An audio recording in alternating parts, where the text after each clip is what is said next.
majtama'a qaumun fi baitin min buyutillah yatluna kitaballah wa yatadarasunahu fima bainahum illa nazalat alaihimus sakinah wa ghasyiyatuhumur rahmah wa haffat bihimul malaikah wa dzakarahumullahu fiman indah. Tidaklah suatu kaum duduk di salah satu rumah Allah membaca ayat-ayat Allah dan sama-sama mempelajarinya kecuali turun kepada mereka as-sakinah, ketentraman dan kenyamanan, wa ghasyiyatuhumur rahmah, dan mereka diliputi pula oleh rahmat, kasih sayang dari Allah Subhanahu wa taala, wa haffat bihimul malaikah, dan mereka pun dikelilingi oleh para malaikat karena malaikat suka majlis-majlis zikir dan ilmu. Wa dzakarahumullahu fiman indah, dan Allah akan banggakan sebut-sebut mereka di kalangan malaikat-malaikat yang ada di sisinya, di masyarakat atas. Mudah-mudahan kita termasuk yang sering disebut-sebut di sisi Allah di kalangan para malaikat, dan di akhir majelis ini mudah-mudahan kita pula mendapatkan seperti yang tersebut dalam hadis qudsi, qumu maghfuran lakum, silahkan berangkat meninggalkan majelis ini dalam keadaan diampuni dosa-dosa kalian.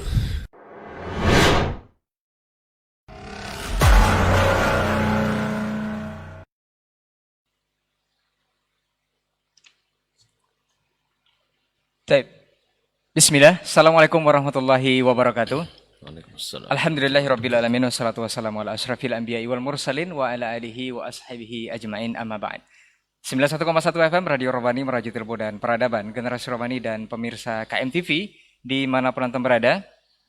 Alhamdulillah, bersyukur kita kepada Allah, salawat dan salam kepada Rasulullah sallallahu alaihi wasallam. Di kesempatan pagi hari ini cukup lama kita vakum atau libur dari kegiatan Pondasi Podcast Dakwah Islami. Untuk hari ini alhamdulillah kita kembali hadir bersama guru kita Ustaz Dr. Dasman Yahya Ma'ali LCMA hafizahullah taala. Mudah-mudahan selama lebih kurang 1 jam ke depan ini untuk antum akan kita hadirkan atau kita bahas sebuah judul yang kita angkat untuk kesempatan hari ini adalah sang mantan. Ini seperti apa dan bagaimana nanti insyaallah guru kita akan berbagi dengan kita bersama, dan mudah-mudahan juga bisa mendapatkan manfaat dari beliau. Kita sapa dulu guru kita yang sudah hadir, Ustaz Dr. Dasman Yahya Ma'ali LCMA hafizahullah taala. Assalamualaikum Ustaz. Waalaikumsalam warahmatullahi wabarakatuh. Sabal khair, masyaallah. Alhamdulillah. Kif haluk? Barakallahu fik. Masyaallah. Ustaz, kita untuk hari ini cukup lama Ustaz kita libur. Masyaallah. Tapi alhamdulillah di kesempatan hari ini kita dimudahkan bisa kembali berpondasi atau berpodcast dakwah Islami, membahas tema-tema yang berkaitan erat dengan agama kita Ustaz. Yang kita angkat pagi hari ini adalah sang mantan Ustaz. Masyaallah. Kalau boleh dikatakan Ustaz, semua kita pernah melakukan hal itu Ustaz. Kenapa dikatakan demikian? Karena barangkali saja di kesempatan yang dulu-dulu kita pernah berbuat kesalahan, kemudian tobat atau menyadari kesalahan, berarti kita udah mantan dari hal tersebut Ustaz. Masyaallah. Hatta pagi tadi mungkin kita berbuat kesalahan, kemudian menyadari itu tidak disukai atau sesuai dengan syariat Allah, kita sadar berarti kita adalah mantan. Tapi kita tidak fokus ke sana Ustaz. Mantan anak bujang, mantan anak gadis. Nah, itu bisa juga Ustaz. Yeah. Kita akan fokus kepada beberapa fenomena yang terjadi belakangan ini, khususnya di kaum muslimin di Indonesia ini Ustaz. Yeah.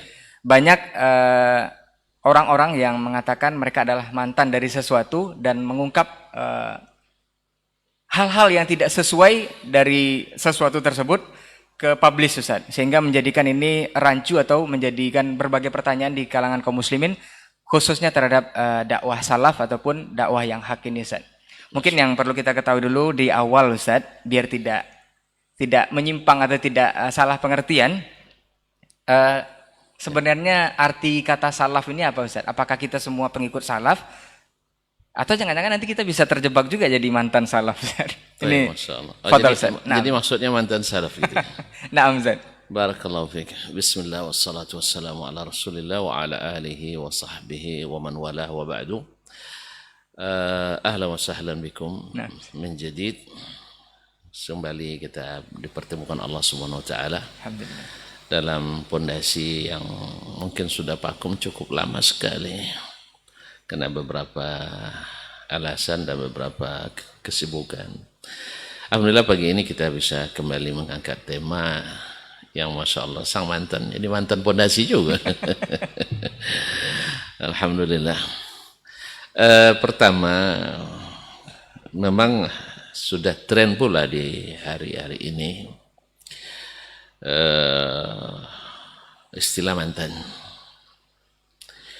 Kalau saya melihat yang namanya mantan itu dulu dipakai orang sebagai salah satu cara untuk menebar fitnah.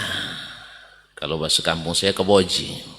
Nah, Misalnya seseorang pemuda naksir pada seorang dara, anak gadis, ternyata cintanya bertepuk sebelah tangan. Ditolaklah begitu lebih kurang. Nah, ketika ada orang yang nak melamar misalnya, oh itu mantan saya. seperti itu saya. Ya begitu, dianggap mantan. Oh lalu dia ceritakan ini keburukannya. Padahal kalau diterima, dia tak akan bercerita yang seperti itu. Justru hal-hal positif yang akan dilihat. Baik. Jadi ketika dia kesel, dia jengkel, tidak bisa menerima kenyataan itu, akhirnya dia mengaku sebagai mantan. Maka ucapan para mantan pada umumnya sebenarnya patut dicurigai. Patut dicurigai. Apalagi memang rata-rata kullun yadda'i waslan bi Laila wa Laila la tuqir lahu bidzak. Mereka ngaku-ngaku ada hubungan khusus dengan si Laila, tapi sama sekali Laila tak pernah mengakuinya. Jadi kembali ke masalah kita, ada yang mengaku dalam dunia dakwah sebagai mantan salafi, misalnya, atau mantan pengikut manhaj salaf, lalu tiba-tiba membelot. Saya sebenarnya kalau namanya pembelot ini untuk apa didengarkan? Orang yang dari awalnya dapat hidayah, habis itu pindah ke jalan tersesat, sebenarnya orang seperti ini untuk apa didengarkan? Tapi sedikit sebanyaknya pasti ada pengaruh kepada yang lain. Khususnya bagi mereka yang sama sekali belum tersentuh oleh taufik dan hidayah dari Allah Subhanahu wa taala. Maka mungkin disinilah urgensinya, pentingnya mungkin masalah ini dibahas. Taib, tadi pertanyaan Ray tentang apakah kita ini semua pengikut salaf. Kalau kalimat as-salaf itu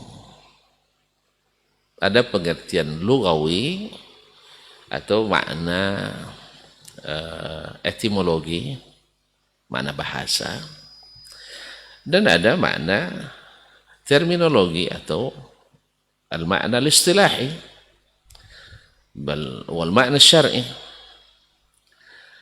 Kalau maknanya adalah dimaksud dengan as-salaf adalah makna lugawi, maka kalimat ini bermakna sesuatu yang sifatnya mutaqaddim, sesuatu yang terdahulu.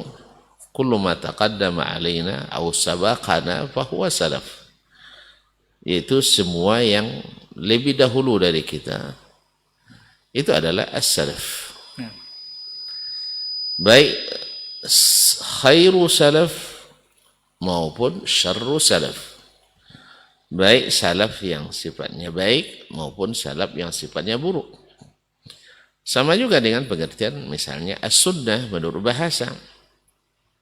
As-sunnah menurut bahasa maknanya adalah at-tariqah was-sirah, yaitu jalan atau jalan hidup, hasanatan kanat am sayyi'ah, baik itu baik maupun yang buruk, disebut juga dengan sunnah. Maka dalam hadis disebutkan man sanna fil islami sunnatan hasanah. Dan ada pula wa man sanna fil islami sunnatan sayyi'ah. Man sanna man sanna fil islami sunnatan hasanah falahu ajruha wa ajru man amila biha. Wa man sanna sunnatan sayyi'ah fa alaihi wizruha wa auzaru man tabi'aha. Oh, kama qala sallallahu alaihi wasallam. Ini menurut makna bahasa. Kalau mengacu kepada makna ini, semua kita pengikut salaf. Nah, Pengikut salaf. as-salaf. Nah, sebab semua kita punya ikutan. Apapun nama, apapun manhajnya, apapun metode memahami agamanya, semuanya punya salaf. Misalnya, kaum liberal punya salaf, yaitu Mu'tazilah. Misalnya, orang-orang Syiah punya salaf, yaitu Abdullah bin Saba al-Yahudi. Atau misalnya Khawarij juga punya salaf, Al-Haruriyah. Dan seterusnya. Kalau dengan definisi ini, betul. Kita semuanya pengikut as-salaf. Sedangkan makna yang kedua adalah makna istilah. Makna al-istilah. Yaitu makna as-salaf adalah naw' muayyan. Yaitu jenis tertentu dari para pendahulu kita. Yang kadang-kadang disebut dengan nama as-salafus salih. As-salaf as-salih. Dan ini maksudnya adalah mereka yang mengikut kepada Nabi dan para sahabat. Dan sahabat Nabi sendiri adalah disebut dengan as-salaf. Sahabat disebut dengan as-salaf. Ini mereka ini tuh semuanya adalah golongan as-salafus salih. Ma'asyiral mustami'ina wal mustami'at wal musyahidin wal musyahidat yang dirahmati Allah Subhanahu wa taala. Mungkin untuk mengetahui masalah ini lebih jelas kita perlu kembali kepada masalah periodisasi perkembangan keyakinan dan aliran dalam Islam seperti yang kita bahas dalam diktat 2 atau 3 pekan yang lalu. Bahwasanya dulu para generasi pertama umat ini, yaitu para sahabat radhiyallahu anhum, yaitu di periode 1 yaitu kurun pertama dan kurun kedua, itu dari 1 Hijriah sampai 200 Hijriah. Itu adalah masa Islam punya izzah. Masa Islam ahli sunnah taban punya kuasa. Dan ahli bid'ah hari itu tak bisa mengangkat kepala. Dan ahli sunnah itu yang dominan. Ahli bid'ah ada tapi mereka tidak bisa mengangkat kepala karena mereka termasuk golongan yang direndahkan, tidak diberikan panggung. Namun pada masuk abad ketiga mulai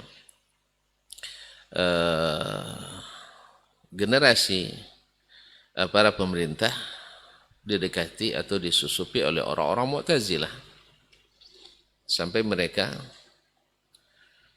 dapat berkuasa atau sampai mereka menguasai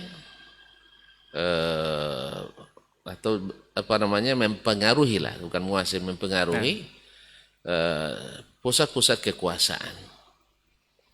Dan yang paling berperan pada waktu itu adalah al-qadha. Mereka yang mengangkat dan memberhentikan para qadhi, para hakim. Sehingga orang seperti Imam Ahmad rahimahullah yang memperjuangkan akidah as-salaf, yaitu bahwa Al-Quran bukan makhluk seperti yang diyakini oleh sebagian ahli atau kebanyakan ahli kalam hari ini, minal Asy'ariyah wal Maturidiyah, bahwa Al-Quran itu adalah makhluk. Nah, Imam Ahmad mempertahankan itu sampai beliau disiksa. Bayangkan, lebih dari 70 hakim di seluruh pelosok negeri Islam menghukum Imam Ahmad sebagai pengembang aliran sesat, menyesatkan. Dan ini adalah aliran berbahaya yang harus diberantas. Subhanallah. Ini berbeda. Nah, pada waktu itu apakah ahli sunnah diam? Tidak. Ahli sunnah, ahlul hadis disebut pada hari itu disebut dengan ahli sunnah atau ahli al-hadis. Sedangkan selain mereka disebut ahli al-bid'ah wal ahwa. Nah, siapa mereka yang ahli sunnah wal hadis pada itu? Ya seperti Imam Sufyan ats-Tsauri, Sufyan bin Uyainah, Abdurrahman bin Mahdi, Abu Afa bin Imran, Yazid bin Harun, Al-Laits bin Sa'ad, Malik bin Anas. Tidak tersebut nama-nama ahli atau para penduduk. Padahal Jaham bin Sufwan sudah ada di masa itu, yang merupakan reinkarnasi dari aliran Mu'tazilah. Mu'tazilah yang mengingkari sifat-sifat Allah Subhanahu wa taala secara total. Kemudian di periode itu banyak di antara ahli sunnah tidak diam, seperti Imam Ahmad bin Nasr Al-Marwazi, Ali bin Madini dan sebagainya. Tapi sebagian ada juga yang takut atas keselamatan dirinya karena tidak sedikit yang disiksa dan ini. Kenapa? Karena fitnah Al-Mu'tazilah waktu itu yang menguasai pusat-pusat pemerintahan. Kemudian di periode ketiga, yaitu abad ke-4 dan abad ke-5. Di saat itu mulai lahir Asy'ariyah wal Maturidiyah yang sebelumnya didahului oleh Al-Kullabiyah, Abdullah bin Sa'id bin Kullab, yang merupakan guru Abul Hasan Asy'ari dan Abu Mansur Al-Maturidi. Mereka saat itu mulai berkembang. Tapi waktu itu mereka belum bisa mengangkat kepala. Karena para a'immah, para ulama-ulama ahli sunnah yang disebut waktu itu sebagai pengikut as-salaf. Kan di situ lahir, di abad itu lahir kitab seperti As-Sabuni, wafat 449. Dia menulis kitab Aqidatus Salaf wa Ashabul Hadis. Aqidatus Salaf wa Ashabul Hadis. Karena mereka adalah pengikut as-salaf yang diwakili oleh para ahli hadis. Nah, pada hari itu saya punya catatan banyak ini nama-nama ulama khusus Syafi'iyah. Masya Allah. Ya, khusus Syafi'iyah dan ramai sekali. Karena masalahnya imam, saya katakan imam karena imam menurut sebagiannya di catatan ini ada lebih dari 70 nama ulama-ulama besar Syafi'iyah yang menolak akidah ini. Kenapa ini disebutkan?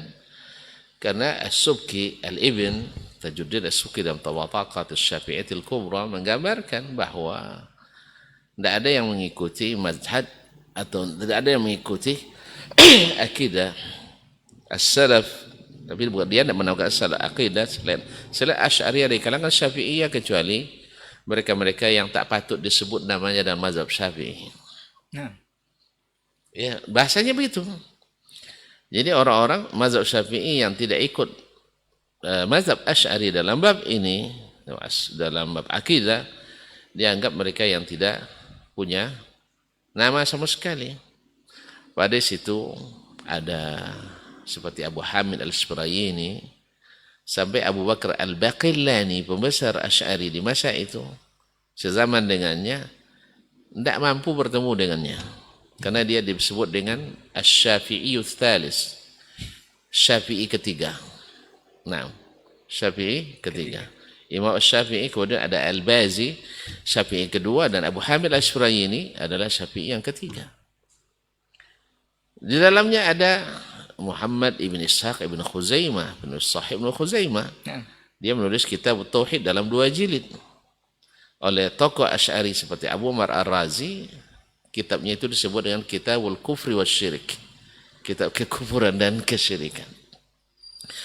Nah, di abad ini, di abad keempat dan kelima ini, mereka belum bisa mengangkat kepalanya karena berhadapan dengan ashabul hadis dan kaum as-salaf, pengikut as-salafu as-salih. Jadi sebenarnya di sini sudah nampak perbedaan sejak di abad ketiga di masa Imam Ahmad sudah terlihat. Mana yang pengikut as-salaf, mana yang pengikut al-khalaf. Dari sisi makna yang kedua, makna istilah. Jadi bukan siapa yang dulu saja, tidak. Di mana siapa yang diikuti. Ketika lahir aliran keagamaan, kan kita sudah sering bahas ini. Ketika lahir misalnya al-khawarij, kemudian lahir asy-syiah, lahir al-qadariyah, lahir murji'ah. Itu sahabat sebagian masih banyak, ribuan malah sahabat masih ada. Tapi subhanallah, tidak satu pun dari sahabat itu terlibat dalam aliran tersebut. Saya membayangkan andainya ada sahabat yang hidup sampai abad keempat, dia tidak akan ikut mazhab Abul Hasan al-Asy'ari yang berdasarkan kepada akal, yang lebih mendahulukan akal daripada nasihat syar'i. Jadi perbedaan mendasar antara pengikut as-salaf dengan kaum pengikut aliran-aliran adalah as-salaf, mereka bila mendengar dari Allah dan Rasul sallallahu alaihi wasallam, mereka langsung mengikuti dan menaati. Sedangkan aliran-aliran keagamaan, mereka pikir-pikir dulu. Kalau sesuai dengan keinginan akal atau logis, maka mereka akan ikuti, dan bila tidak, mereka akan palingkan maknanya dari makna yang asli. Afwan Ustaz, Anda potong sedikit Ustaz. Jadi boleh dibahasakan mungkin pengikut salaf ini, seandainya kita semua dibilang pengikut salaf, ini salaf yang mana dulu? Boleh dibilang seperti itu Ustaz ya? Betul, semua pengikut salaf. Semua kita mengaku pengikut salaf. Bahkan mungkin ketika sebagian mengakui saya menjadi pengikut Imam Ahmad bin Hanbal. Karena tadi kita belum selesai dari sini. Kan abad ke-4 dan ke-5. Nah, abad ke-6 dan abad ke-4 dan ke-5 ini seperti yang diakui oleh seorang ulama fanatis mazhab Asy'ari, yaitu Imam Abul Qasim Ibnu Asakir, penulis kitab Tarikh Dimashq. Dalam kitabnya Tabyinu Kadzibil Muftari, beliau menyebutkan bahwa di abad ke-5 mazhab Abul Hasan Al-Asy'ari belum bisa berkembang sampai masuk abad ke-6. Saya juga punya catatannya di sini. Jadi belum bisa berkembang. Sebab apa? Karena pemahaman as-salaf masih cukup dominan. Apalagi di Asbahan. Asbahan itu banyak tidak bisa lahir, tidak bisa berkembang sampai abad ke-5. Itu dulu markasnya Ahlussunnah berjamaah sampai di masa Imam As-Silafi sendiri, dia punya qasidah. Dia punya qasidah, apa istilahnya, manzumah, syair tentang akidah Ahlussunnah wal Jamaah, aqidatus salaf. Dia menyebut dia wafat 572 ya. 572. Beliau wafat 572. Beliau menyebutkan akidah yang sahih Ahlussunnah wal Jamaah, aqidatus salaf, dan menyebutkan imam-imam yang harus diikuti dalam bab ini. Tapi tidak satu pun nama ahli al-kalam yang masuk dalam sebutan beliau sebagai imam pengikut Ahlussunnah, pengikut as-salaf. Nah, lalu kenapa Asy'ariyah di abad ke-4 dan ke-5, kenapa banyak di antara para pelajar, kemudian para penuntut ilmu, dan kemudian para ulama terpengaruh olehnya. Pertama memang satu, mulai masa spesialisasi ilmu. Proses spesialisasi ilmu, akidah terpisah, fikih terpisah, usul fikih terpisah. Nah, banyak di antara ulama yang mungkin di hadis dia mumpuni, tapi di akidah tidak. Seperti di ulama di abad-abad Al-Qurunul Mufaddalah dulu. Mereka dulu, iman dulu, baru belajar Quran. Kalau ini sudah belajar Quran, tapi manhajnya belum tetap. Sehingga banyaknya, apalagi mereka memakai istilah-istilah ahli sunnah wal jamaah. Lalu memakai ayat, memakai hadis, tetapi ditafsirkan dengan tafsiran Mu'tazilah. Tafsiran Mu'tazilah. Nah, akhirnya di abad atau di marhalah keempat, abad ke-6 dan ke-7, mulai berkembangnya mazhab al-mutakallimin, min al-asy'ariyah wal maturidiyah, khususnya dengan banyaknya masuk kalangan fuqaha, kalangan ahli sejarah, dan kalangan ahli hadis sebagian. Itu di abad ke-6 saja. Iya. Nah, Abad ke-6 dan ke-7. Oleh itulah maka Imam Ibn Rajab Al-Hambali rahimahullah menulis kitab Fadlu Ilmi Salaf ala Ilmi Khalaf. Karena beliau melihat fenomena banyaknya ulama-ulama yang notabene adalah ulama hadis dan para fuqaha yang mengaku sebagai Ahlussunnah wal Jamaah, tetapi meninggalkan ilmu metodologi al-khalaf. Jadi beliau sebutkan dalam kitabnya tersebut bahwa di antara para ahli hadis, para fuqaha, mereka nisbat ke dirinya kemana? Ke ahli hadis. Bahkan menyebut mengikut salaf. Tapi padahal mereka tidak mengikut manhaj salaf dalam memahami an-nas asy-syar'iyyah, khususnya dalam masalah akidah. Bahkan juga dalam masalah yang lain. Disinilah akhirnya akhirnya berkembangnya metode ilmu kalam. Sebagaimana dulu Mu'tazilah di awalnya tidak bisa masuk, akhirnya mereka mendekati para pemimpin, para raja, para salatin. Itu pula yang diikuti oleh al-mutakallimun.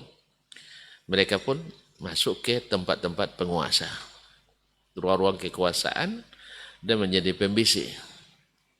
Sehingga di masa itu, apakah Ahlussunnah diam? Juga tidak.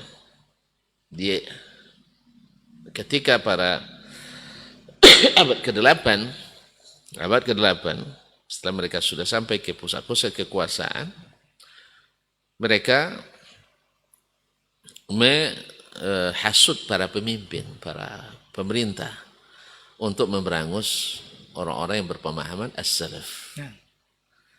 Maka pada masa itu lahir atau timbul Ibnu Taimiyah rahimahullah ta'ala, Ibnu Abil Izz Hanafi, Ibnu Taimiyah dan murid-muridnya. Dan di saat itu, di abad ke-8 ini, sampai-sampai diumumkan di pasar-pasar, di jalan-jalan, barang siapa yang berakidah seperti Ibnu Taimiyah, halal darahnya oleh ahli al-Asy'ariyah wal Maturidiyah. Karena mereka sedang di pusat kekuasaan. Kembali lagi terulang kemarin, dulu Mu'tazilah yang melakukan menghukum Imam Ahmad sebagai pengedar aliran sesat. Sekarang Ibnu Taimiyah rahimahullah ta'ala menjadi menjadi terhukum juga. Dijatuhkan hukum kepadanya bahwa dia adalah pengedar aliran menyimpang. Sampai-sampai tadi dikatakan masa itu disebut dengan istihlal asy'ariyah di ma'ah ahli sunnah. Hari itu dianggap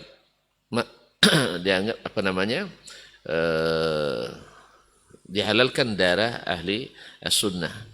Bahkan diumumkan di pasar-pasar seperti disebutkan oleh Ibnu Hajar dalam kitab sejarah tarikhnya, bahwasanya di masa itu sampai di pasar-pasar diumumkan barang siapa yang berakidah seperti Ibnu Taimiyah maka akan dihalalkan darahnya, nasallallahu salamatul afiyah. Makanya pada masa itu Ibnu Taimiyah juga dihukum. Ya, para qadhi yang notabene kebanyakan adalah ahli kalam Atau ada sebagian dari Ahlussunnah tapi tidak bisa untuk berhadapan dengan jumlah yang banyak itu. Istilahnya secara demokrasi kalah suara. Akhirnya Ibnu Taimiyah sampai di penjara 2 kali. Kemudian Ibnu Abil Izz Al-Hanafi, pensyarah Aqidah At-Tahawiyah, sampai di penjara dan disiksa. Kemudian istrinya direbut paksa dan mereka nikahi. Padahal masih dalam status pernikahan. Nasallallahu alaihi afiyah. Demikian Imam Al-Mizzi, hanya karena membacakan kitab Raddi ala Al-Jahmiyah, yaitu kitab Khalqu Af'alil Ibad, sampai beliau pun diancam. Jadi bukan Imam Az-Zahabi dan lain-lainnya yang merupakan murid-murid Imam Ibnu Taimiyah rahmatullahi alaih. Nah, kenapa? Nah, ini kan kenapa seperti yang kita lihat hari ini, bahwa sanadnya pengikut as-salaf ini hanya sampai Ibnu Taimiyah. Sebab sejak di zaman itu, sejak zaman Taimiyah masuk periode selanjutnya abad ke-9 sampai ke-11, Ahlussunnah tidak berani untuk bicara banyak tentang masalah ini.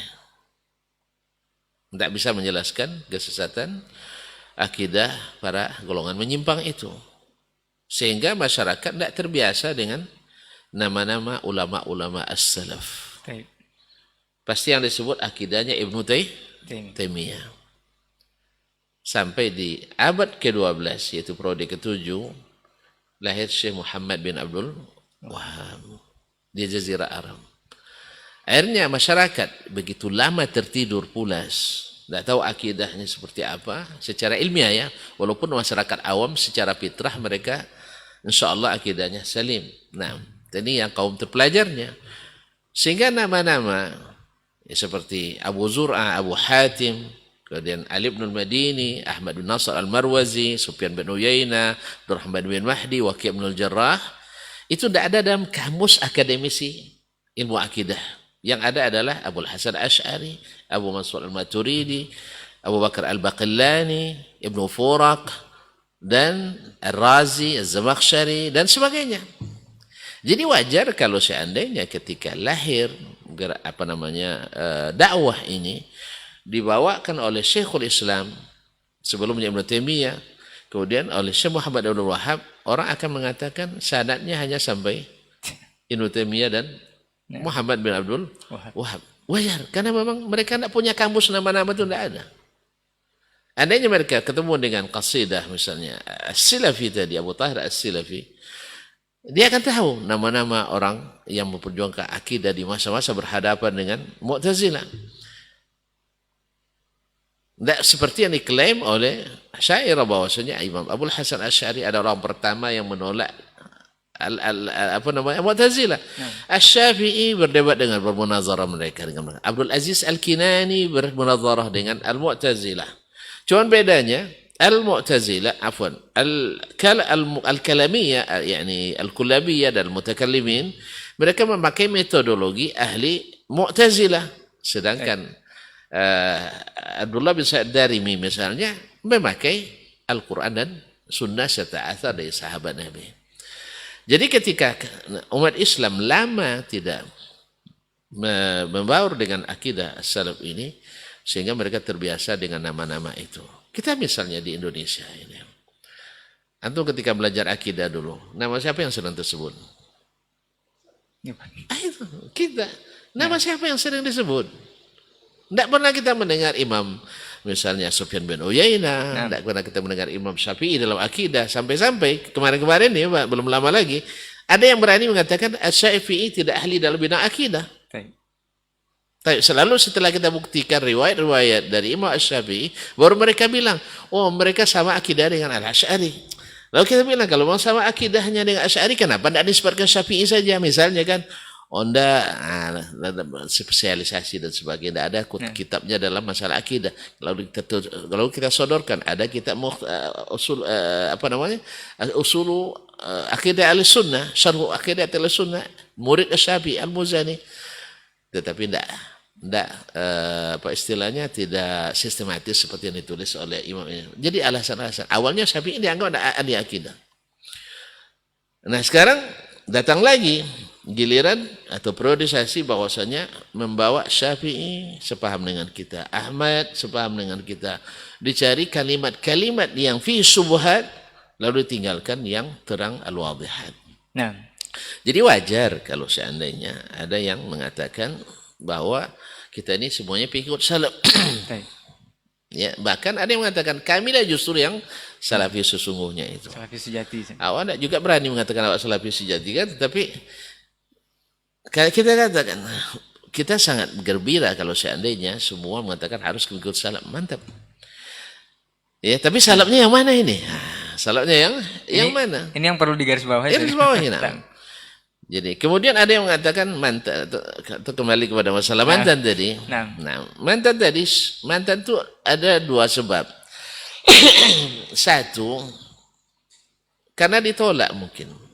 Masuk ke kelompok yang keras. Memang ada di seluruh kelompok umat Islam ini, baik pengikut khalaf maupun pengikut salaf, yang fanatisme itu ada.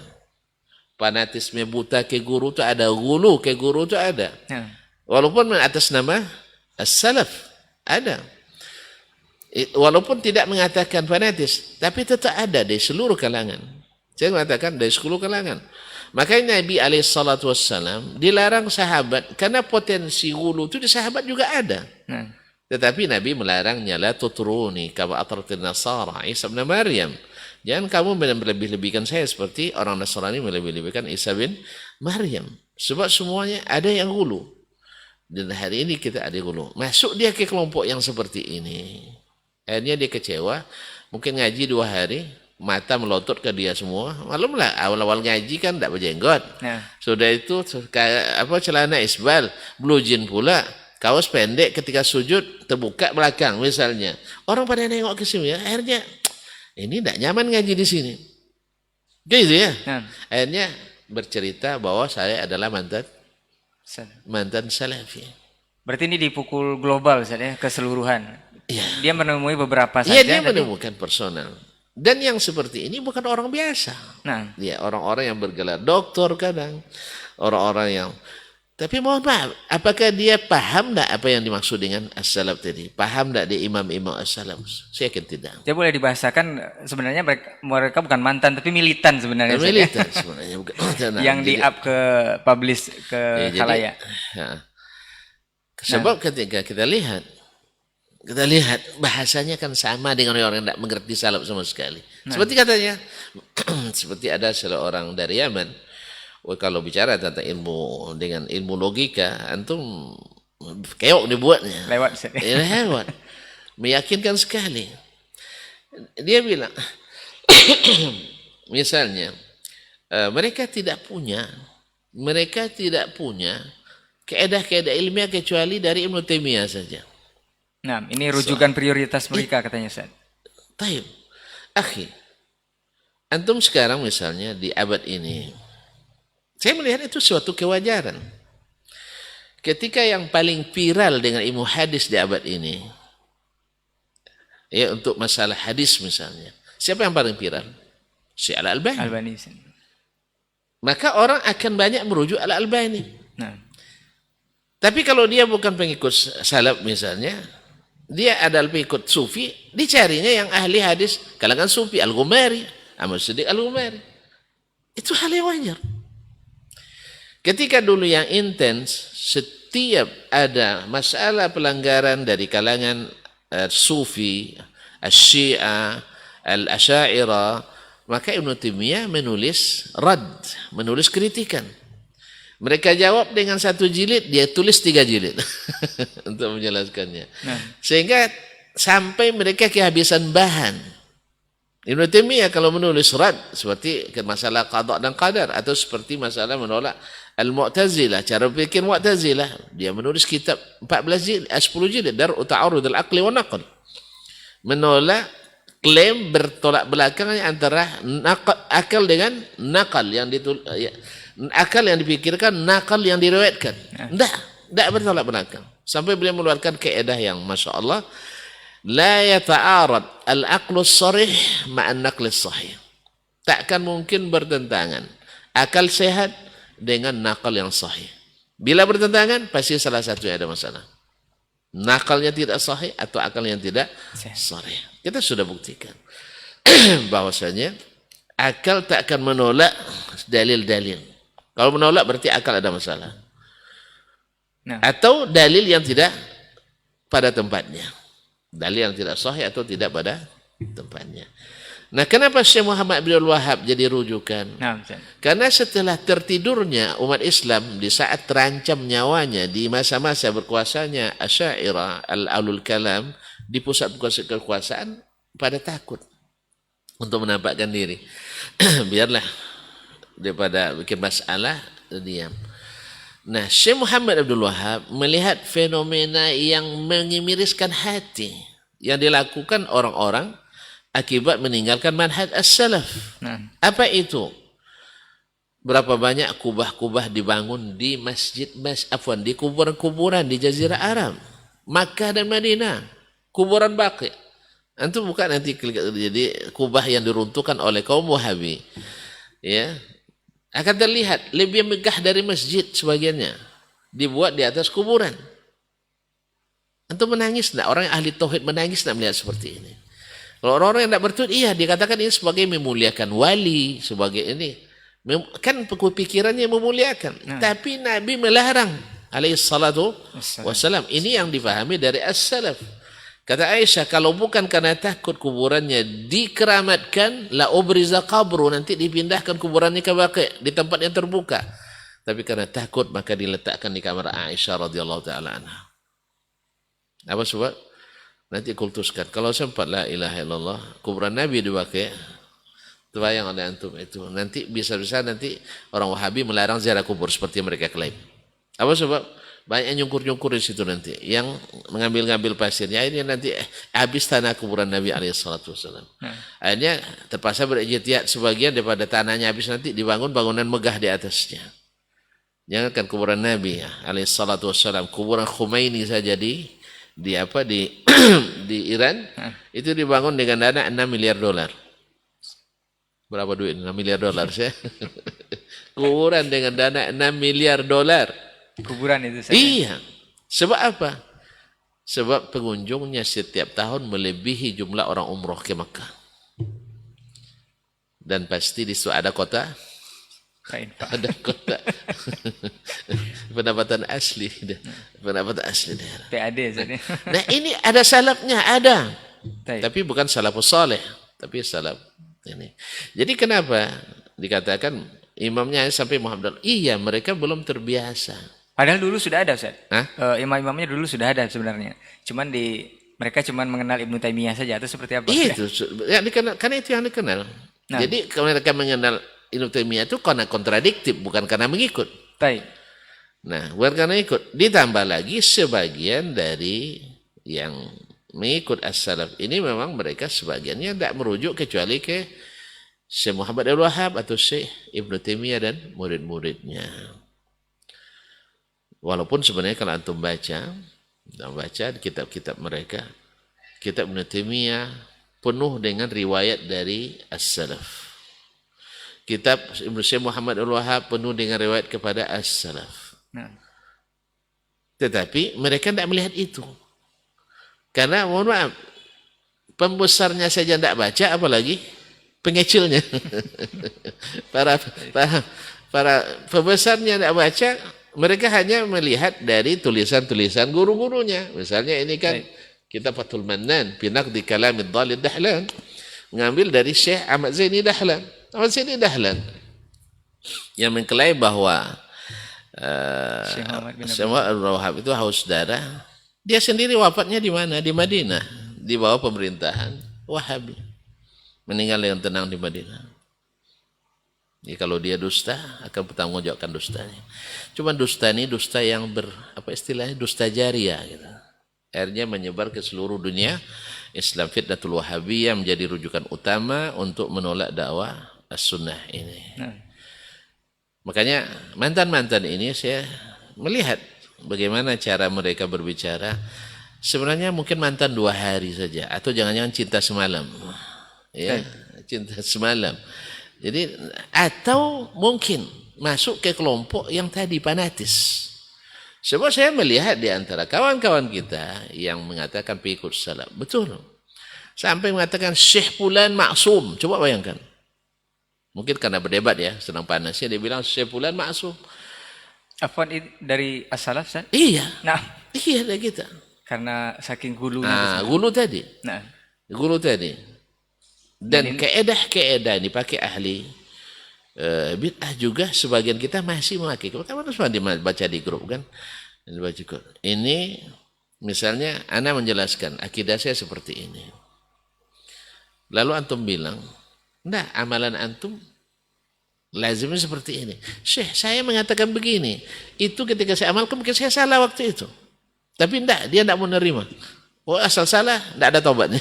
Nah, itu. Jadi masalahnya seperti itu. Ada memang. Mungkin orang ini masuk ke bab ini. Seperti Khalid bin Hamid Al-Ansari itu yang dari Yaman itu. Masya Allah. Ya. Jadi mengatakan mantan salafi juga dikatanya.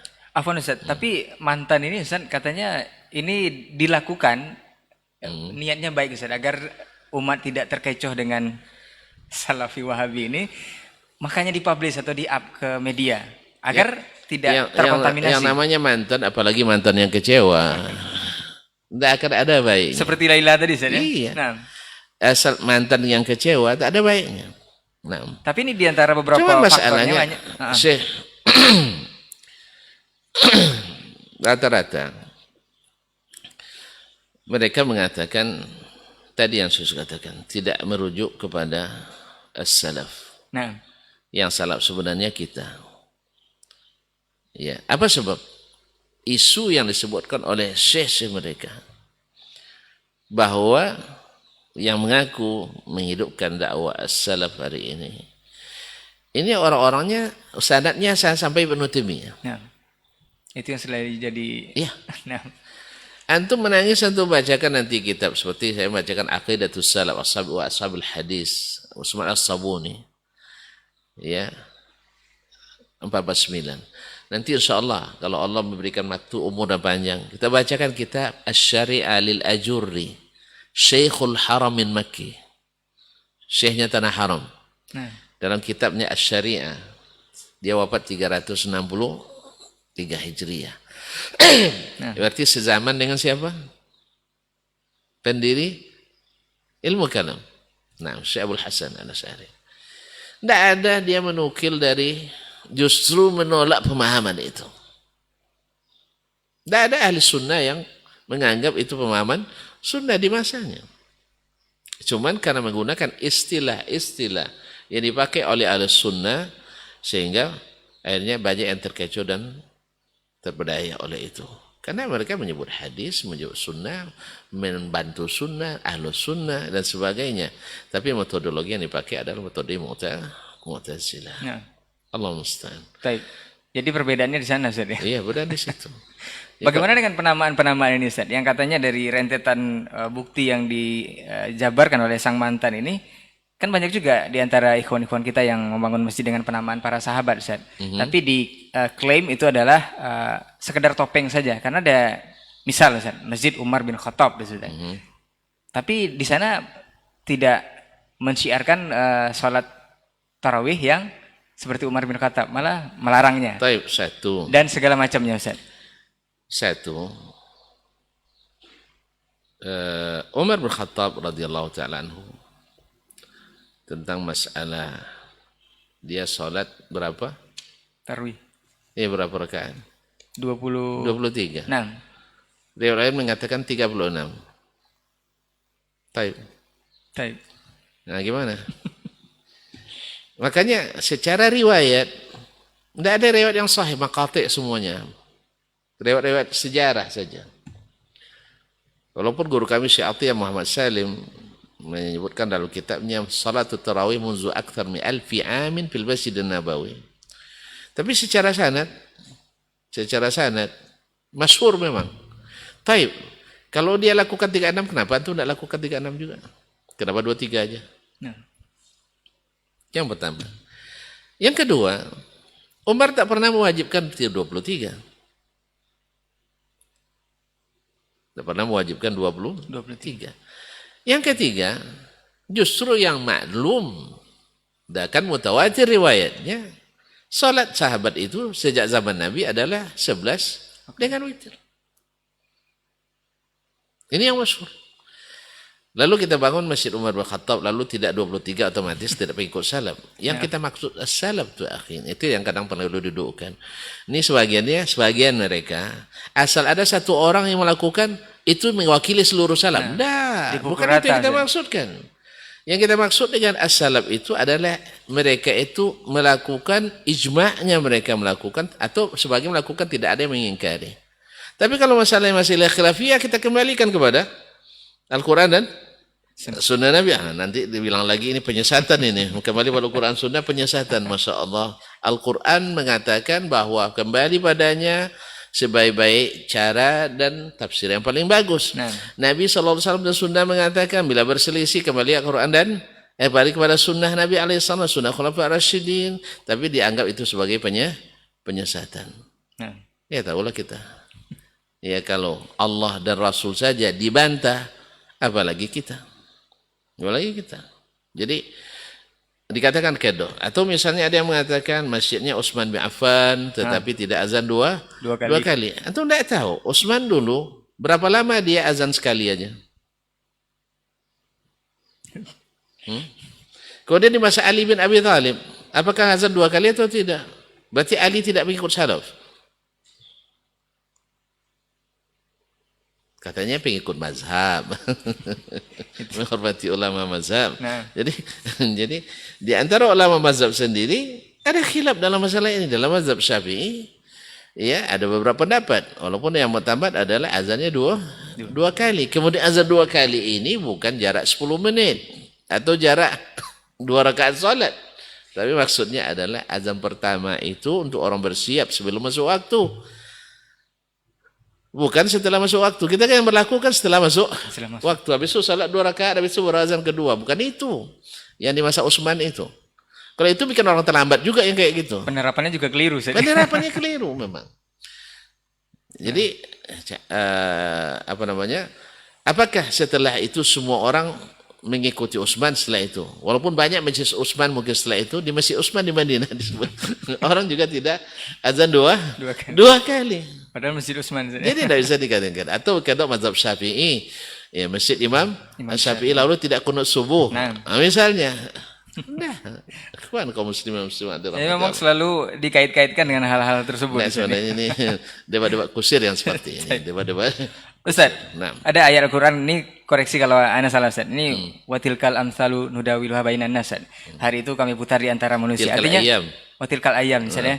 Jadi berarti hal-hal seperti ini dulu mungkin pernah juga terjadi Ustaz, dialami oleh kaum-kaum sebelum kita. Apakah pengakuan sang mantan ini Ustaz, hal fenomena yang terjadi hari ini, itu dulu juga sudah ada atau seperti apa? Atau memang tidak ada sama sekali Ustaz di zaman Nabi wafat, banyak yang murtad. Nabi wafat, banyak yang murtad. Nah, siapa yang salahkan, Nabi atau yang murtadnya? Yang murtad. Berarti Nabi tidak sukses mendidik mereka. Asalnya mereka yang murtad ini jarang ngaji dengan Nabi. Saya yakin yang mantan-mantan ini kalau ngaji benar tidak akan jadi mantan. Ngajinya mungkin satu niatnya nak cari-cari tahu. Ada misi. Mungkin dia sudah mendapat bahwa orang itu keras-keras. Masuk ke kelompok keras. Oh betul rupanya. Nah, itu. Oh ini dia. Atau mungkin dia dapat isu bahwa gambaran salaf itu adalah dia punya rujukan kecuali Taimiyah atau Muhammad Abdul Wahab. Masuk pula ke masjid. Kalau tidak kitab Syekh Ibn Qayyim atau tidak kitab Syekh Muhammad Abdul Wahab atau kitab Syekh Ibn Taimiyah. Betul rupanya. Cuma itu saja rujukan. Jadi dia dalam ngaji itu tidak dengar lagi bahwa di situ ada qala Syafi'i, qala Ahmad, qala Al-Auza'i, dia tidak mau paham itu. Yang penting tengok kitab. Siapa nulis kitab ni? Oh, Muhammad Abdul Wahab. Yang itu, Syekh itu, oh ini kitab Ibn Taimiyah. Itu kitab Ibn Qayyim. Oh, ternyata yang selama ini benar. Dan ini yang kesimpulan-kesimpulan ini seperti yang dilakukan oleh orang-orang yang jadi staf ahli pula di badan strategis negara ini. Ya. Cara kesimpulannya sangat prematur. Dia tidak ngerti, tetapi seperti orang lebih paham dari Ibnu Taimiyah sendiri dengan masalah. Apa sebab? Dia dapat informasi bahwa orang ini kalau nengok orang yang dapat jenggot nanti marah itu. Nampak pas dia dapat jenggot, melotot semuanya. Makanya jangan pelototin orang dulu. Itu salah juga memang. Atau istilahnya masih Siapa yang nyuruh pelototin? Nabi SAW tidak begitu dakwanya. Mohon maaf. Ini tidak. Orang ini suka menghajar. Artinya langsung tahzir saja. Siapa yang mengajarkan harus menghajar dari awal? Nabi SAW sejarah dakwanya hanya sekali dia menghajar atau 2 kali ketika istrinya ini dan sebagainya. Jadi bukan itu terapi awal, tapi terapi terakhir, dan itu pun lalu bermanfaat. Ada dhawabitnya. Nah, cuman kadang-kadang kan kita mohon maaf ya, tadilah ambil sebagian kecil, lupa yang besar-besar. Oleh sebab itu akhirnya mantan ini mungkin seperti itu. Ini bisa dideteksi nggak Ustaz, pengakuan mantan ini benar atau tidak? Tentu orang berilmu yang bisa. Nah, Kalau saya bisa mendeteksi dari cara bicaranya. baik. Dari cara bicara saya ada paham. Ini orang memang sudah di ini. Jadi barangkali untuk podcast ini kita hadirkan mungkin untuk memberikan pengetahuan kepada yang awam Ustaz ya. Iya. Bahwa jangan sampai mudah percaya dengan mantan-mantan yang seperti ini. Mantan itu punya pengaruh memang. Baik. Orang-orang yang murtad dulu mempengaruhi yang lain. Tidak benar Muhammad itu. Buktinya saya murtad. Buktinya saya murtad. Ada orang Nasrani juga pura-pura masuk Islam. Sampai ke Nabi, lalu dia buat isu subuhat di sana, propaganda untuk menentang dakwah Nabi alaihissalatu. Istilah kisah-kisah mantan itu sejak zaman penentang dakwah dari dulu, di zaman Nabi sudah ada. Makanya saya tidak risau dengan mantan-mantan itu. Baik. Ya. Apakah memang perlu dipublish Ustaz kalau memang ada kesesatan atau kekeliruan dari seseorang ataupun dari sesuatu? Oke, begini. Kesesatan atau kekeliruan atau dosa, maksiat misalnya, itu kan ada yang sifatnya tidak diperlihatkan ke orang lain. Baik. Iya. Dan kita tahu dia kalau dinasihati dia akan mendengar. Yang seperti ini kenapa antum publish? Karena seperti kata Imam Syafi'i rahimahullah ta'ala, ketika tanya kepada beliau, atafrahu ayyuhda ilaika khata'uk? Suka tidak kamu dihadiahkan kesalahanmu kepadamu? Amma fima baini wa bainahu fana'am. Kalau dia senasihati saya, 4 mata saya setuju. Amma fima mana fala. Man nasahani fima baini wa bainahu faqad nasahani.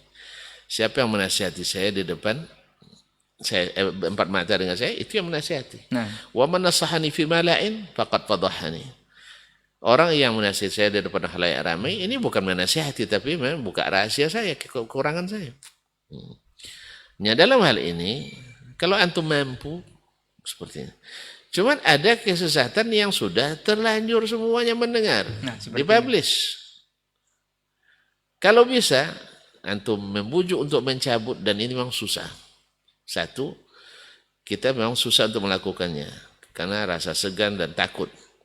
Yang kedua, orang yang sudah terlanjur punya nama susah untuk rujuk.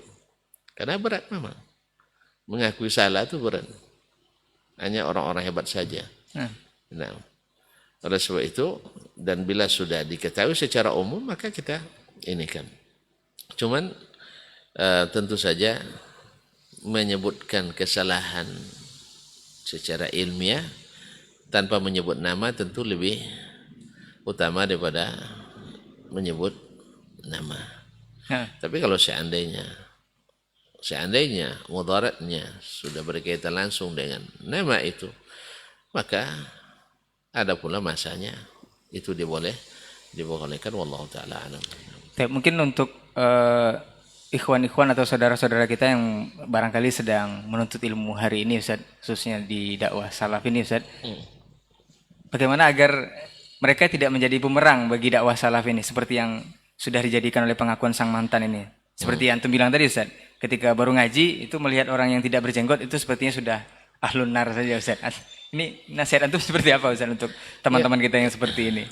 Yang pertama tentu nasihat saya untuk saya sendiri pertama,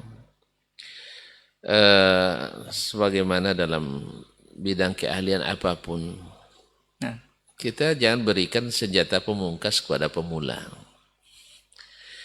Makanya para ulama kita dulu Sebelum belajar ilmu, belajar adab.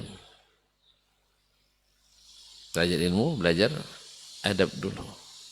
Bahkan seperti Imam Ahmad katakan, al-adabu thulutha al-ilm. Adab itu 2/3 ilmu. Nah. Jadi itu yang diajarkan dulu. Jangan diberikan senjata pemungkas kepada para pemula. Ajar ke mereka seperti dalam firman Allah Subhanahu kunu rabbaniyin alladzina yu'allimuna sigharal ilmi qabla kibarihim. Ajarkan dasar-dasar ilmu dulu, jangan ajarkan yang berat-berat dulu. Nah. Cuman kan antum mungkin tanya saya, soalnya kita semuanya sudah di media kan Ustaz. Nah, sebenarnya ini konsumsi orang dewasa, tapi kadang didengar oleh anak-anak. Ya, dia pemula. Nah, kita katakan, maka nasihat kita kepada para pemula, dengarkan yang dasar-dasar dulu sebelum belajar yang besar-besar dulu. Nah. Misalnya saya mendengar syekh saya mengkritisi seseorang, ya ulama yang banyak kekeliruannya. Saya katakan, ini syekh levelnya dia. Kalau saya belum levelnya saya. Kan mana saya penting? Kan sudah ada syekh yang menasihatinya. Kenapa saya ikut-ikutan pula di situ? Sebab kalau antara dua ulama berdebat, ikut orang awam, tawuran jadinya. Kan ya? Jadi tawuran jadinya. Tapi kalau sesama mereka kajian ilmu, mungkin akan berakhir dengan rujuknya seseorang kepada ilmu itu. Oleh sebab itu, antum jangan ikut makan makanan apa nama istilahnya, makanan pipit, makanan enggang jangan diberikan pada pipit. Dan ini yang jadi masalah banyak kita, yang menjadi sebagian cara dan laku kita membuat sebagian daripada orang yang baru mulai nak dekat-dekat dan mendengar, akhirnya menjadi jauh dan susah kembali, dan justru menjadi kadang-kadang menjadi bumerang dan makar. Allah musta'an. Tapi bagaimanapun yang namanya hidayah Allah itu ya bukan tanpa ujian. Orang yang tak lulus dengan ujian, kita dapatkan guru-guru kita dulu sampai-sampai mereka menguji murid-muridnya dengan ujian berat. Siapa yang sabar dapat, siapa yang tidak dapat. Allah musta'an. Barangkali Ustaz sesuai dengan kata-kata kita di awal bahwa kita lebih kurang selama 1 jam saja Ustaz. Ini komitmen kita. Tapi yang pastinya apa yang sudah kita bahas ini Ustaz sedikit banyaknya bisa memberikan ilmu dan manfaat untuk antum semua yang sedang menyaksikan atau mendengar kita di 91,1 FM. Barangkali tidak seluruh hal kita jabarkan dari pengakuan katanya sang mantan Salafi ini. Ada beberapa kekeliruan yang sebenarnya juga sudah kita jawab di podcast ataupun diktat kita sebelumnya. Cuman yang perlu diberikan lagi terakhir Ustaz, sebagai penekanan kepada ikhwan atau yang menyaksikan kita di pagi hari ini, agar tidak terjadi lagi kasus ataupun fenomena mantan ini Ustaz, mungkin sedikit bocoran dari antum sikap kita Ustaz, agar tidak bisa terpengaruh. Oh ini sebenarnya ada benarnya juga, atau ini pengakuannya sepertinya benar, atau ini seperti apa Ustaz? Barakallahu fikum. Yang namanya fenomena mantan takkan bisa dihindari dari dulu sampai hari ini. Akan tetap ada. Yang kedua, tentu kita bagaimana nak selamat dari subuhat mantan. Karena yang namanya mantan ini rata-rata orang kecewa. Ya mantan bupati aja kecewa kadang, kenapa tidak terpilih lagi? Itu boleh dibahasakan seperti itu Ustaz, iya. Yang nama mantan pada umumnya orang-orang kecewa. Terlepas dari apa sebab kecewanya. Oleh sebab itu pasti akan lahir adalah fitnah. Yang ketiga, kalau memang antum harus berhubungan juga dengan mantan ini, ya, antum harus buktikan secara ilmiah. Misalnya dia katakan bahwa kalau ikut manhaj as-salaf itu nanti antum tersesat. Seperti tadi kan tersesat. Apa bukti sesatnya? Afwan, sebelum Anda lupa Ustaz. Ada yang mereka mengatakan bagaimana kita bisa yakin ini subhatnya? Bagaimana kita yakin atau antum yakin manhaj salaf ini jalan yang benar? Barangkali saja suatu saat akan ada bukti bahwa ini jalan yang salah. Nah, ini seperti apa? Baik, barakallahu fikum. Manhaj salaf adalah manhaj yang benar. Gimana cara yakinnya? Karena Allah yang merekomendasikan. Allah yang merekomendasikan. Dalam Al-Quran dan Nabi merekomendasikan dalam hadis-hadisnya. Baik. Dan sejarah membuktikan memang ketika mereka generasi itu istiqamah selamat. Tidak ada yang terlibat aliran sesat. Jelas? Nah, tapi mungkin saja salah. Kalau kemungkinan, kalau berdasarkan akal, antum akan bilang nanti mungkin saja ada Nabi salah nanti secara akal. Kan dia manusia biasa. Tapi secara syar'i tidak. Nabi itu maksum bil ijma'. Jelas kan? Yes. Secara akal tidak mungkin Nabi tidak buat salah. Kan itu secara akal. Tapi secara nyata Nabi tidak salah dalam syariat. Demikian juga manhaj salaf ini.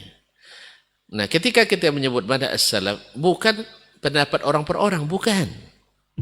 Tapi adalah manhaj mereka secara kolektif bersama.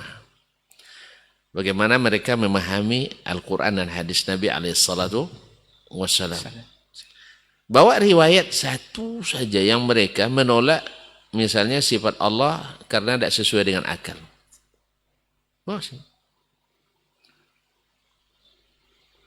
Tidak ada. Mereka mentakwil misal wajah dengan apa misalnya, dengan kiblat misalnya. Itu takwil dengan makna tafsir. Tapi apakah dengan itu mereka menolak sifat wajah dari Allah? Tidak. Ketika mereka menakwilkan itu lalu menolak sifat wajah, tidak. Itu tidak. Dengan itu untuk menolak sifat wajah. Mereka memahami ayat laisa kamitslihi syai'un. Apakah mereka menolak sifat-sifat yang lain? Tidak. Nah, makanya oleh itu yang pertama, rekomendasi dari Allah dan Rasul untuk mengikuti as-salaf. Yang kedua, terbukti secara sejarah mereka tak ada satupun terlibat aliran sesat. Kalau kita banyak aliran sesatnya, mulai generasi tabi'in sampai hari ini tidak ada secara keseluruhan satu generasi selamat dari aliran sesat. Apakah mereka tidak ikhtilaf? Ada ikhtilaf. Perbedaan pendapat ada, tapi tidak membuat mereka tersesat. Apa sebab? Karena sama metodologinya. Kalau sudah didatangkan ayat dan hadis jelas tunjukannya, mereka tinggalkan yang salah itu. Kalau kita kan tidak. Itu masalahnya. Karena ada syekh saya mengatakannya. Seolah-olah syekh lebih tinggi daripada Al-Quran dan hadis. Sampai-sampai ada klaim, slogan bahwasanya kita tidak pakai ulama. Mana ada orang berilmu tanpa ulama? Cuman ulama yang mana? Ulama yang membawa warisan Nabi alaihissalatu wassalam, bukan ulama yang menyembunyikan warisan Nabi alaihissalatu wassalam. Nabi mengatakan jangan gulu, lalu kita gulu kepada keturunannya. Ke Nabi saya tidak boleh gulu apalagi pada keturunannya. Jadi ini yang ketiga. Dan bisa dibukti. Dan kedua, yang mengklaim itu manhaj salaf, datangkan dalil dari salaf. Ya, dalil dari as-salaf. Kalau betul dalil seperti itu, maka kita akan ikuti. Jadi ketika nyebut salaf, manhaj salaf itu manhaj bukan pendapat orang per orang, tapi adalah manhaj mereka secara keseluruhan. Jadi mereka itu kita yakin bahwa itulah yang benar. Karena apa? Rekomendasi dari Allah SWT radhiyallahu anhum wa radu anhu. Fa in amanu bi mithli ma amantum bihi faqad ihtadaw. Dan masih banyak lagi ayat dan hadis yang menyuruh kita untuk mengikuti mereka. Wallahu taala alam. Baik. Masya Allah, jazakallah khair Ustaz untuk kesempatan pagi hari ini, dan jazakallah khairan juga untuk ilmunya. Mudah-mudahan yang sedikit ini bisa memberikan klarifikasi atas semua yang sudah tersebar di berbagai media sosial Dan kita sebagai kaum muslimin khususnya penuntut ilmu bisa menyikapi hal seperti ini agar tidak terjebak lagi. Atau bahkan jangan sampai kita menjadi sang mantan juga dalam hal ini, Ustaz. Baik, jazakallah khairan untuk semuanya. Afwan untuk semua salah kata yang kita bicara, Ustaz. Mudah-mudahan di kesempatan yang lain kita akan bersama lagi, Ustaz, di pondasi ini dengan tema yang berbeda atau bahasan yang berbeda. Kita tutup untuk hari ini dengan doa kafaratul majelis. Subhanakallahumma wa bihamdika asyhadu an la ilaha illa anta astaghfiruka wa atubu ilaik. Wassalamualaikum warahmatullahi wabarakatuh. Waalaikumsalam warahmatullahi wabarakatuh.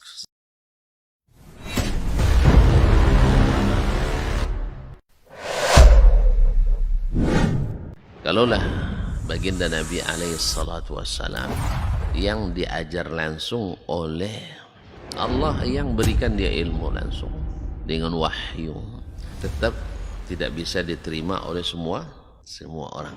Innallaha la yarfa'ul ilma intiza'an yantazi'uhu min qulubil ibad walakin yarfa'ul ilma biqabdil ulama. Bahkan sebagian besar orang pada waktu itu menolak Nabi alaihissalatu wassalam. Tetapi Nabi sallallahu alaihi wasallam mengajarkan kita untuk tidak patah arang dan tidak pernah berhenti berdakwah. Allah tidak mengangkat ilmu dengan mencabutnya dari hati-hati manusia, tidak. Tetapi dengan mewafatkan para ulama. Mana yang lebih afdal, ahli ibadah atau ahlul ilmi? Dari semua sisi ahlul ilmi lebih afdal daripada ahli ibadah. Sampai tidak tinggal satu orang pun ulama. Ittakhadhan nasu ru'usan juhalan. Ketika tidak seorang alim pun yang tinggal, akhirnya orang-orang mengambil para pemuka-pemuka yang jahil.